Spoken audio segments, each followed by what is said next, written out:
Hello everyone, सभी लोगों को मेरा नमस्कार। Welcome back to Raj tutorials English classes. मैं संजय सर। हमने पिछले वीडियो में आपको बताया था कि पार्टिसिपल फाइनाइट वर्ब क्या होता है। फाइनाइट वर्ब पार्टिसिपल मैंने बता दिया था। अब उस फाइनाइट वर्ब के अनुसार हम सिंपल सेंटेंस कैसे पहचानेंगे, उसका फॉर्मेशन कैसे करेंगे, आज हम लोग वो सब सीखेंगे। जैसे मान लीजिए एक सिंपल सा सेंटेंस मैं लेता हूँ। अगर ये है राम राइट्स ए लेटर, छोटा सेंटेंस है। अब इसमें देखिए ये क्रिया कहाँ है, राइट्स, यही है ना। तो ये फाइनाइट वर्ब है। कारण क्या है, इस सब्जेक्ट के नंबर के अकॉर्डिंग आई है। अगर ये प्लूरल नंबर में होता तो इसमें यस यस नहीं होता। ठीक है, तो ये फाइनाइट वर्ब है। तो हमने परिभाषा में आपको बताया था कि सिंपल सेंटेंस हम किसे कहते हैं, ऐसे वाक्य कोई भी हो, ऐसा कोई भी वाक्य इसमें एक ही सब्जेक्ट हो और एक ही फाइनाइट वर्ब हो, वह सिंपल सेंटेंस कहलाता है। ठीक है ना। इसमें देखिए एक ही फाइनाइट वर्ब है और एक ही सब्जेक्ट है, ये सिंपल सेंटेंस है। तो हमें आज के टॉपिक में हमने यही काम करना है कि सिंपल सेंटेंस का फॉर्मेशन सीखना है। और दूसरी चीज़ मतलब आप कंफ्यूज ना होइएगा कि मतलब कॉम्प्लेक्स कंपाउंड मैंने नहीं बताया। देखिए परिभाषा भी बताएंगे, समझाएंगे भी। मैं ये सोच रहा हूँ कि जो चीज़ बता दिया जाए आपको उसका फॉर्मेशन सिखा दिया जाए, बता दिया जाए। तो कॉम्प्लेक्स कंपाउंड भी बताएंगे, उसका फॉर्मेशन भी बताएंगे आपको। ठीक है ना। तो आज हम शुरू करते हैं फॉर्मेशन ऑफ सिंपल सेंटेंस। तो आप सब अगर नोट्स वगैरह तैयार कर रहे हैं तो formation of simple sentence heading डालेंगे। ठीक है ना। तो हमने यही काम करना है कि ऐसा वाक्य बनाना है जिसमें एक ही सब्जेक्ट हो और एक ही फाइनाइट वर्ब हो। ठीक है, इसका फॉर्मेशन हमें करना है। तो आप हेडिंग डालिए फॉर्मेशन ऑफ सिंपल सेंटेंस। चलिए, फॉर्मेशन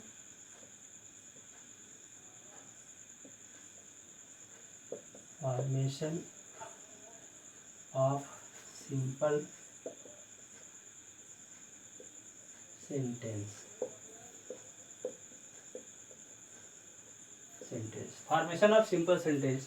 तो हमें क्या करना है इस विधि में, हमें क्या करना है, दो या दो से अधिक सिंपल सेंटेंसेस को ऐड करके मतलब जोड़ करके एक सिंपल सेंटेंस बनाना है। ठीक ना। तो इस दो या दो से अधिक सिंपल सेंटेंसेस को जोड़ करके ऐड करके मतलब एक सिंपल सेंटेंस बनाने की अनेक विधियां हैं। तो उसमें से सबसे पहली विधि है use of participle. By using of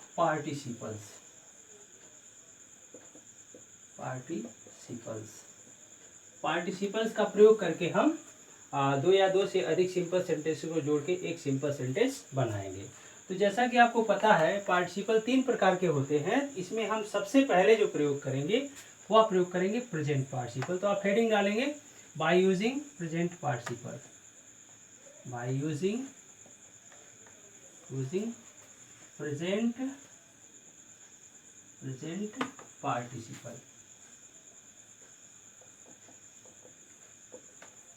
participle. अब देखिए प्रेजेंट पार्टिसिपल होता क्या है, क्रिया के फर्स्ट फॉर्म में आप आईएनजी जोड़ देंगे तो वह बनेगा प्रेजेंट पार्टिसिपल। ठीक है, ये प्रेजेंट पार्टिसिपल बनेगा, इसको V4 भी कहते हैं। अब पार्टिसिपल कब ये होगा, जब प्रेजेंट पार्टिसिपल वह क्रिया का रूप होता है जो एक वाक्य में क्रिया के साथ साथ विशेषण का भी काम करता है, तो पार्टिसिपल कहलाता है। ठीक है ना। तो हम इस प्रेजेंट पार्टिसिपल का प्रयोग करके दो या दो से अधिक साधारण वाक्यों को जोड़कर एक साधारण वाक्य बनाना सीखेंगे। ठीक, चलिए तो बढ़ते हैं हम आगे अपने टॉपिक की तरफ। हम इसका प्रयोग कैसे करेंगे, आप सबको एक एक चीज़ क्लियर होगी, सब कुछ आपको समझ में आएगा, घबराने की जरूरत नहीं है। ठीक है, वीडियोज जैसे भी मिल रहे हैं वैसे आप देखते जाइए और पढ़ते जाइए, और जो जो टॉपिक आप पढ़ चुके हैं उसको भली बात एक्सरसाइज करिए। अगर आप सबको कोई क्वेश्चन नहीं समझ में आ रहा है, कोई क्वेश्चन प्रॉब्लम कर रहा है, तो आप कमेंट बॉक्स में कमेंट करिए। संभवतः अगले वीडियो में उस कमेंट का जवाब आपको जरूर मिल जाएगा। ठीक है, इतना सारा काम आपको करना है। ठीक है ना।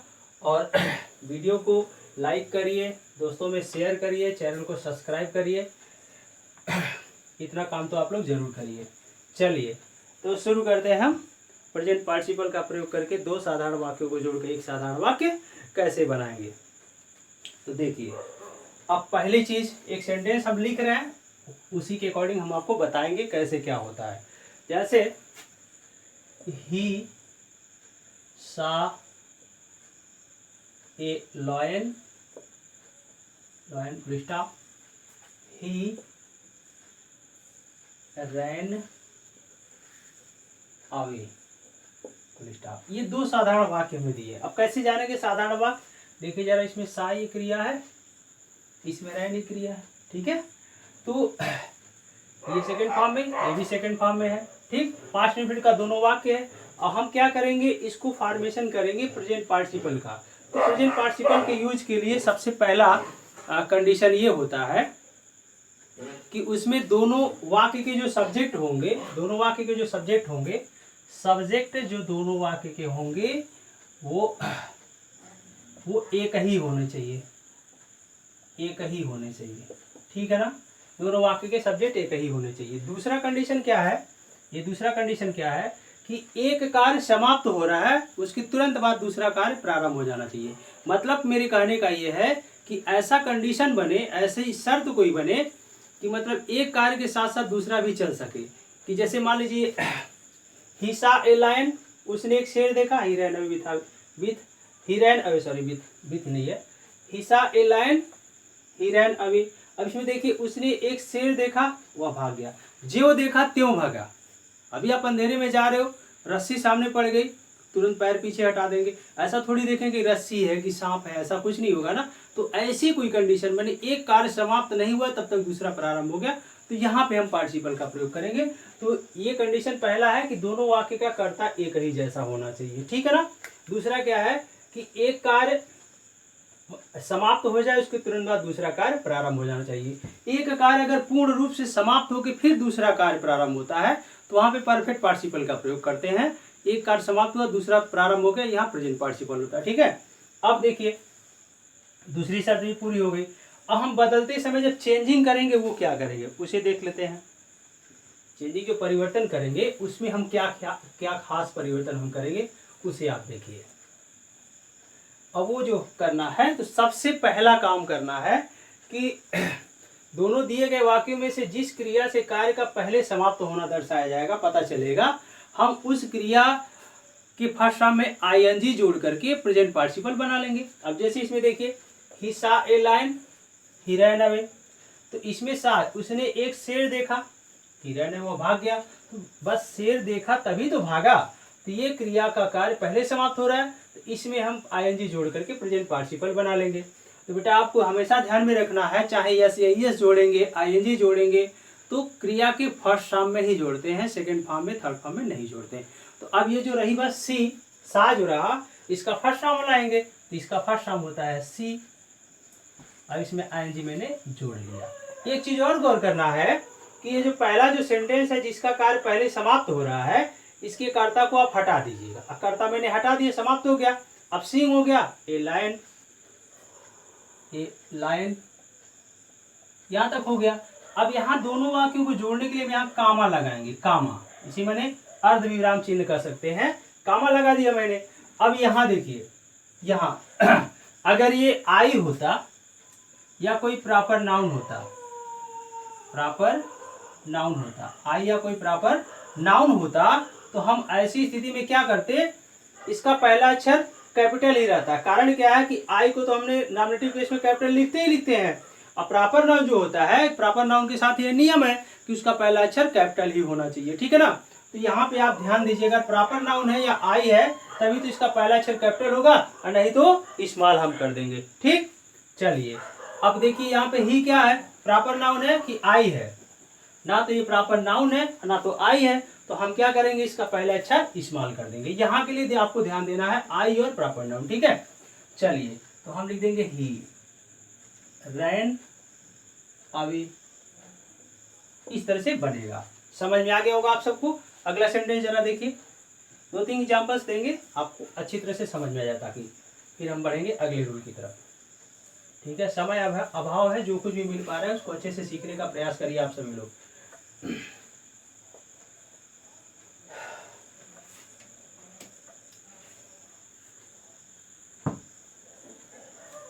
तो भाई 1 मिनट 2 मिनट देख करके वीडियो स्किप करेंगे तो वो आप जानिए, आपका काम जाने। हम लोग अपना प्रयास कर रहे हैं, मेहनत कर रहे हैं आप सबके लिए, ठीक है। चलिए अगला सेंटेंस देखते हैं। जैसे आई सा a snake, snake full stop. I understood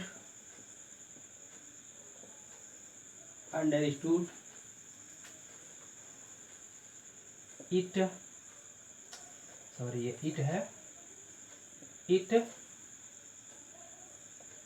a rock full stop. अब देखिए सेंटेंस क्या कर रहा है। आई सा ए स्नेक, मैंने एक सांप देखा। आई अंडरस्टूड इट ए रोप, मैंने एक सांप देखा और मैंने इसे रस्सी समझ लिया। अब देखिए दोनों वाक्य का सब्जेक्ट एक ही जैसा है। प्रेजेंट पार्टिसिपल का पहला केस में देखना दोनों वाक्य का सब्जेक्ट एक ही जैसा होना चाहिए।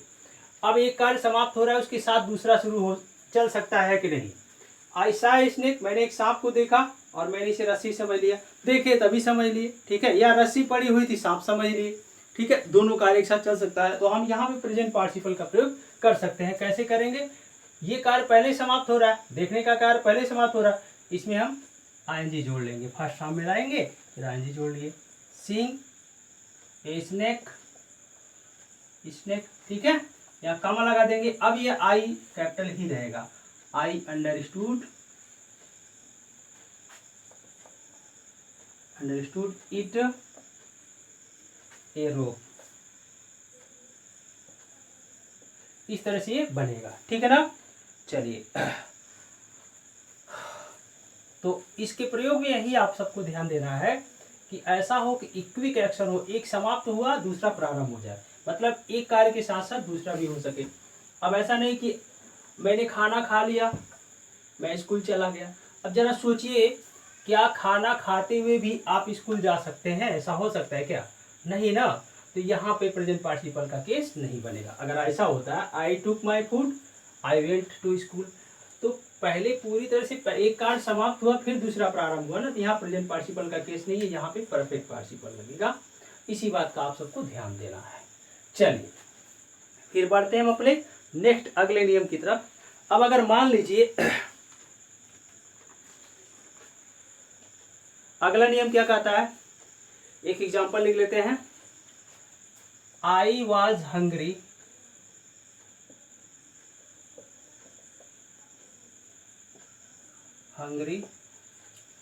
आई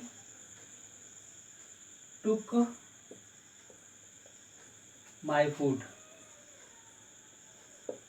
I was hungry, I took my food, ये डबल ओ है, सट गया इसी में, ठीक। I was hungry, I took my food, यहीं से अगला नियम आपका निकलता है। अब देखिए अब ये कह रहा है कि अगर दो वाक्य ऐसे दिए गए हैं जिसमें पहले वाक्य में बी का फॉर्म कोई आया, जैसे वाज वेयर आ गया, इजेमार आ गया है, ठीक है, ये आया है, उसके बाद कोई क्रिया ना हो। यहाँ पे जरा देखिए तो ये वाज के बाद ये हंग्री क्रिया है क्या? नहीं है ना। मतलब मेरे कहने का ये है कि अगर ये लिंकिंग वर्ब की तरह से प्रयोग किया गया हो, और लिंकिंग वर्ब अगर आपको नहीं समझ में आ रहा है तो कोई टेंशन लेने की जरूरत नहीं है। आप सिर्फ इतना देखिएगा इसके बाद कोई दूसरा क्रिया है कि, मतलब कोई ऐसा शब्द जिससे किसी कार्य का होना या करना पाया जाए, ऐसा है कि नहीं है। अगर नहीं है तब ये लिंकिंग वर्ब है, सिंपल सी बात है। तो मेरे कहने का मतलब यहाँ पे देखिए, अगर यहाँ पे वाज या वियर में से कोई एक है या इज एम आर में से कोई एक है, तो आप क्या करेंगे, इसके जगह पे बीइंग का प्रयोग करेंगे। यहाँ देखिए ऐसे बनेगा, बीइंग का प्रयोग कर लिया आपने, पहले वाक्य का सब्जेक्ट हमने हटा दिया, अब हंग्री लिखेंगे, बीइंग हंग्री, यहाँ पे कामा लगा दीजिए, कामा लग गया। अब आई took my food, took my food, ऐसे बनेगा, कोई दिक्कत नहीं, एकदम आसान है, बहुत इजी है, ठीक है।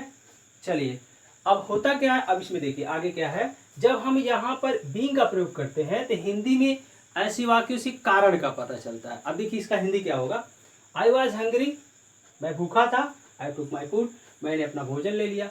अब बीइंग हंग्री, भूखा होने के कारण या भूख लगने के कारण, आई टुक माई फूड, भूख लगने के कारण या भूखा होने के कारण मैंने अपना भोजन लिया। ठीक है ना। तो इस तरह से वाक्यों को आप जोड़ेंगे। चलिए एक दूसरा एग्जाम्पल देखते हैं।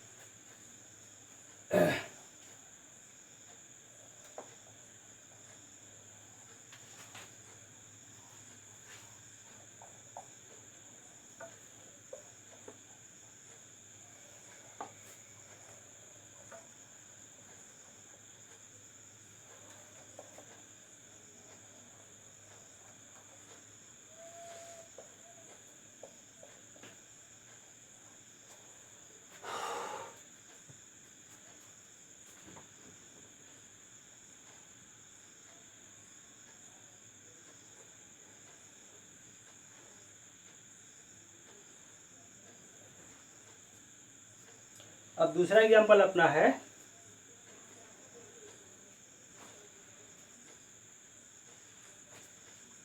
सी is sad, she is sad,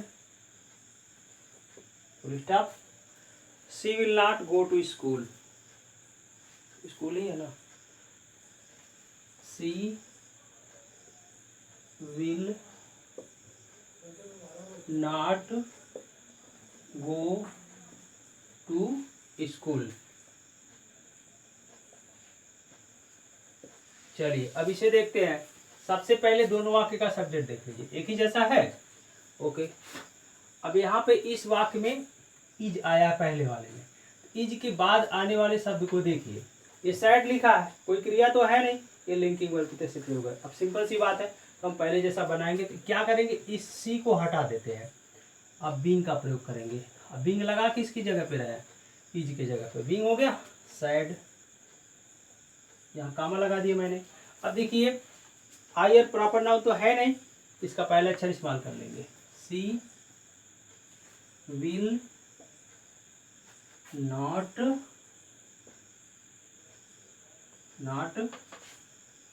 go to school, school. अब क्या होगा, ये क्या कर रहा है, being sad she will not go to school, मतलब दुखी होने के कारण वह विद्यालय नहीं जाएगी। इस तरह से सेंटेंस ये बनेगा। ठीक, तो उम्मीद है आप सबको ये नियम समझ में आ गया होगा। ठीक है, अब अगला रूल हम देखते हैं।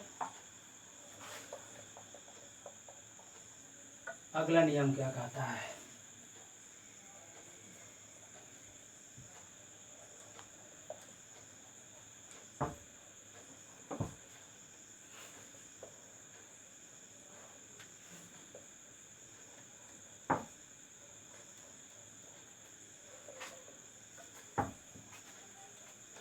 चलिए अब अगला नियम ये है, जैसे मान लीजिए अगला रूल ये क्या रहा है कि अगर पहले वाक्य में क्रिया के कर्म के रूप में कोई ऐसा नाउन आ गया हो जो दूसरे वाक्य में सब्जेक्ट का काम कर रहा हो, ध्यान से सुनिएगा। पहले वाक्य में क्रिया के बाद कर्म के रूप में कोई ऐसा नाउन आ गया हो जो दूसरे वाक्य में सब्जेक्ट का काम कर रहा हो और वह कोई कार्य लगातार कर रहा हो। ठीक है ना। तो ऐसी वाक्यों को जोड़ते समय हम क्या करेंगे, जो पहले वाक्य का ऑब्जेक्ट है प्रेजेंट पार्टिसिपल का प्रयोग उसी की तुरंत बात करेंगे। जैसे भी एग्जाम्पल से देखते हैं, आई सा राम, राम वॉज रीडिंग, आई सा राम, स्टॉप हो गया। अब यहाँ पे या तो ये नाउन पुनः रिवाइंड कर दिया जाए तो इसी का प्रोनाउन दे दिया जाए, ऐसे ही हो सकता है। पुनः यहाँ पे राम वाज रीडिंग, ऐसे हो सकता है। या तो ये दूसरा वाला सेंटेंस आपको इस तरह से मिल सकता है, ही वाज रीडिंग। तो आप लोग कंफ्यूज नहीं होंगे ना तो घबराएंगे। देखिए क्या होता क्या है कि पहले वाक्य में ऑब्जेक्ट की जगह पे यहाँ पे या तो कोई प्रॉपर नाउन हो या तो कोई कॉमन नाउन हो। ठीक है ना। अच्छा, तो ये वाला नाउन या तो दूसरी वाक्य का सब्जेक्ट खुद हो, ये जैसे कि इसमें आई सा राम, मैंने राम को देखा, राम वॉज रीडिंग, तो दूसरी वाक्य में जो सब्जेक्ट है ये राम है। तो अब पहला वाला जो रूल बताया था मैंने कि प्रेजेंट पार्टिसिपल के प्रयोग के लिए जानना क्या है, दोनों वाक्य का सब्जेक्ट एक जैसा हो। तो यहाँ पे सब्जेक्ट तो एक जैसा नहीं है, लेकिन इसका ऑब्जेक्ट जो है पहले वाक्य का दूसरे वाक्य में सब्जेक्ट है ना, तो ये दोनों एक दूसरे से मेल खाते हैं, इसलिए हम प्रेजेंट पार्टिसिपल का प्रयोग यहाँ पे करेंगे, इस बात का ध्यान देंगे। अच्छा, अगर ये रिवाइंड नहीं हुआ, मतलब ये नाउन यहाँ पे नहीं आया है, तो इस नाउन के जगह पे जो प्रोनाउन आप यूज करेंगे, प्रोनाउन जो प्रयोग किया जाता है वो हो सकता है। अब देखिए राम है, मैस्कुलिन जेंडर का ये नाउन है, उसके जगह पे ही आ गया, तो ही लिख सकते हैं। अगर यहाँ पे रीता लिखा होता तो यहाँ पे सी होता, यही बात का हमें ध्यान देना है। तो अगर ये नाउन नहीं रहेगा तो यहाँ पे इसी के जगह पे प्रयोग कर देने वाला कोई प्रोनाउन आएगा, ठीक है ना। तो अगर ये कंडीशन है तो हम क्या करेंगे। अच्छा, अब ये वाला वाक्य छोड़ दीजिए, इधर वाला वाक्य कंटिन्यूअस टेंस में होना चाहिए, कंटिन्यूअस टेंस में होना चाहिए, इस बात का ध्यान दीजिए। देखिए राम वॉज रीडिंग, राम पढ़ रहा था, ही वॉज रीडिंग, वह पढ़ रहा था, ये कंटिन्यूअस है ना। मेरे कहने का मतलब यह है कि यहाँ पे वर्ब टू बी यानी कि is, am, are, was, were के बाद क्रिया का फोर्थ फॉर्म आना चाहिए। तो ये बहुत ही आसान होता है इस तरह के सेंटेंस को सिंथेसिस करना। आप करेंगे क्या, देखिए पहले वाक्य को जैसी तैसे उसे जिसी तरह से उसी तरह से उतार लीजिए, आयशा राम, ठीक है, ये हो गया। अब काम वगैरह कुछ नहीं लगाना है, यहाँ से राम को हटा दीजिए, सहायक क्रिया हटा दीजिए, यहाँ पे ही हटा दीजिए, यहाँ पे, ठीक है। ये जो बच रहा है एनजी फॉर्म यहाँ नोट कर लीजिए, ऐसे हो जाएगा। रीडिंग, बात आए समझ में, आयशा राम रीडिंग। एक वाक्य और देखिए और अच्छे से समझ में आएगा आपको।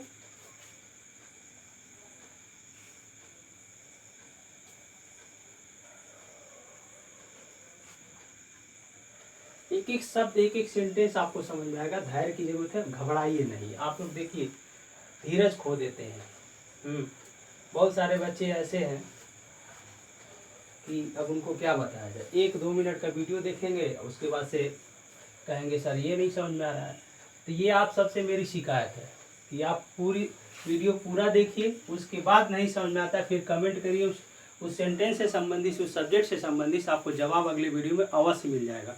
मेरा पूरा प्रयास रहता है कि सारे बच्चे संतुष्ट हों और सबको लाभ मिले, जितने लोग पढ़ रहे हैं सबको लाभ मिले, ठीक है। आपको कोई फ़ायदा नहीं होगा, आप कुछ उससे लाभ नहीं उठा पाएंगे, तो हम लोग के परिश्रम का कोई फ़ायदा नहीं होगा, ठीक है ना। चलिए दूसरा वाक्य देखते हैं।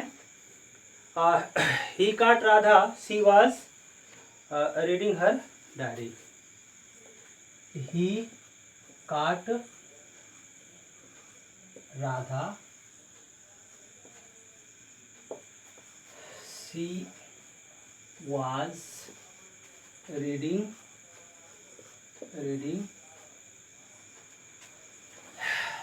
हर डायरी। अब डायरी का मीनिंग DIARY, डायरी, ये हो गया। अब इस वाक्य को गौर से देखिए, ही काट राधा, GST यहाँ पर टी होना चाहिए, sorry T, he caught Radha, she was reading her diary. अब इसमें देखिए जरा, इस वाक्य का ऑब्जेक्ट क्या है, नाउन ही ना, राधा है। अब राधा उस वाक्य का सब्जेक्ट, ही काट राधा, उसने राधा को पकड़ा, सी वाज रीडिंग हर डायरी, वो अपनी डायरी पढ़ रही थी, मतलब बुक पढ़ने की बजाय डायरी पढ़ रही थी, मतलब हम कुछ भी पढ़ रही थी लेकिन उसने राधा को देखा। यहाँ पे देखिए इस वाक्य का सब्जेक्ट सी है, तो राधा और सी कहीं न कहीं एक ही बात, एक ही चीज़ को कह रहा है ना, कि राधा के लिए सी का प्रयोग किया गया है। तो ऐसी स्थिति में आपको देखना, अगर ये सब्जेक्ट दोनों का सेम नहीं मिलेगा तो यहाँ पे जो नाउन होगा उसके जगह पे यहाँ प्रोनाउन आएगा, वही होगा, ठीक है ना, विशेष करके ध्यान देना। अब हम क्या करेंगे, पहले वाक्य को ऐसे उतार लीजिए सिंथेसिस करते समय, ही काट राधा, ठीक है। अब इसका सब्जेक्ट और सहायक क्रिया दोनों को हटा दीजिए। अब बाकी जितना बचता है इसके बाद तुरंत नोट कर दीजिए उसी तरह से, रीडिंग हर डायरी, ऐसे बनेगा, ठीक है। तो मुझे नहीं लगता कि इसमें कोई ज़्यादा कन्फ्यूजन वाली बात है, आप लोग कर लेंगे, बहुत आराम से कर लेंगे, कोई दिक्कत नहीं है। क्वेश्चन को जब तक अच्छे से समझेंगे नहीं तब तक दिक्कत ही दिक्कत है। क्वेश्चन को अच्छे से समझिए फिर सॉल्व करिए, देखिए क्यों नहीं होगा, बिल्कुल हो जाएगा। आखिर हम सब आप ही लोगों के लिए परिश्रम कर रहे हैं, मेहनत कर रहे हैं, पढ़ा रहे हैं, मेहनत से पढ़िए, आएगा सब कुछ।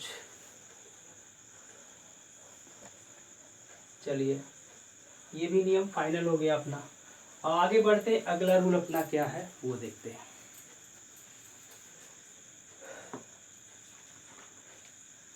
अब अगला नियम ये है कि अगर मान लीजिए कि दो सेंटेंस ऐसे दिए गए हों कि पहला सेंटेंस का जो सब्जेक्ट है कोई नाउन हो और दूसरा सब्जेक्ट का प्रोनाउन हो, मतलब पहले सब्जेक्ट का जो नाउन है उसी का प्रोनाउन दूसरे सब्जेक्ट का पहले सेंटेंस का सब्जेक्ट क्या हो, कोई नाउन दिया हो और दूसरे वाले वाक्य का सब्जेक्ट उसी का कोई प्रोनाउन हो। तो ऐसी स्थिति में हम क्या करेंगे, देखिए एक सेंटेंस से बताते हैं, आपको समझ में आएगा। ए मैन सा a snake he ran away. A man सा a snake he ran away.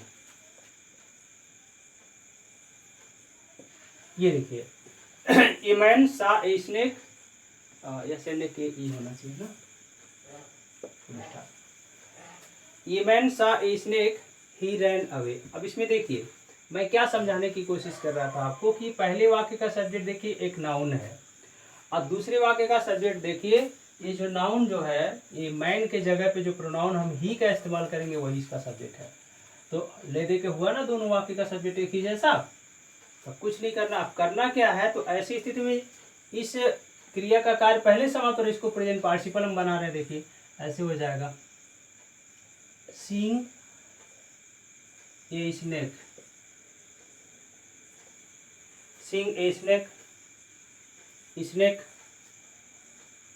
अब यहाँ देखिए अगर हम क्या करते हैं, कामा लगा करके यहाँ पे ही लिखते हैं, एक मिनट, यहाँ पे अगर हम ही लिख देते हैं, ये मैन को हटा देंगे, ऐसा नहीं होता है। हम प्रोनाउन, दो प्रोनाउन अगर आ गए एक साथ, प्रोनाउन को हटा सकते हैं बट ये नाउन नहीं हटा सकते। इसलिए हम क्या करेंगे, ये प्रोनाउन जो हो रहा है दूसरे वाक्य का सब्जेक्ट, इसे हम हटा देंगे। अब इसे हटा देंगे तो इसके जगह पे ये जो नाउन है पहले वाक्य का सब्जेक्ट वो इस्तेमाल करेंगे। ये हो जाएगा a man ran away, ran away, ऐसे होगा। अब मुझे लगता है कि पहले पिछले दो सेंटेंस में स्नेक की मीनिंग में मिस्टेक हुआ, यहाँ पे ई नहीं होगा, तो ये सही कर लीजिएगा आप सभी लोग, थोड़ा सा छूट गया होगा। चलिए अब दूसरा सेंटेंस देखते हैं और अच्छे से आपको समझ में आ जाएगा, देख लीजिए क्यों नहीं आएगा।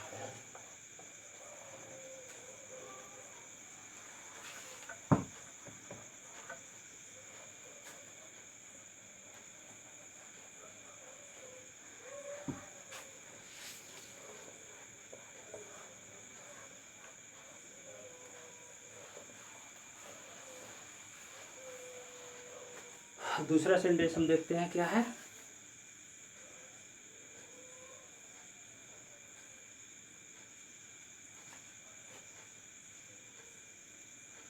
My brother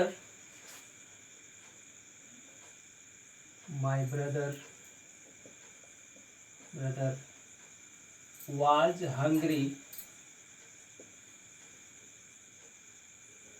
full stop, he took food। ये देखिए my brother was hungry, he took food। अब इसमें देखिए ब्रदर ये सब्जेक्ट है, अब इसी के जगह पे यहाँ पे प्रोनाउन ही आया, हो गया दोनों का एक ही जैसा। My brother was hungry, he took food, मेरा भाई भूखा था उसने भोजन ग्रहण किया। अब यहाँ पे देखिए वाज आया, वाज के बाद आने वाला जो वर्ड है ये हंग्री, ये क्या है, वर्ब है क्या, वर्ब नहीं है ना, तो हम क्या करेंगे, लिंकिंग वर्ब होगा, इसकी जगह पे बीइंग का प्रयोग करेंगे। ये ऐसे बनेगा, बीइंग हंग्री, बीइंग हंग्री, ठीक। अब यहाँ पे दूसरे वाक्य का सब्जेक्ट हटा देना है, ये वाला इस्तेमाल करेंगे, कामा लगा देंगे, माई ब्रदर टुक फूड,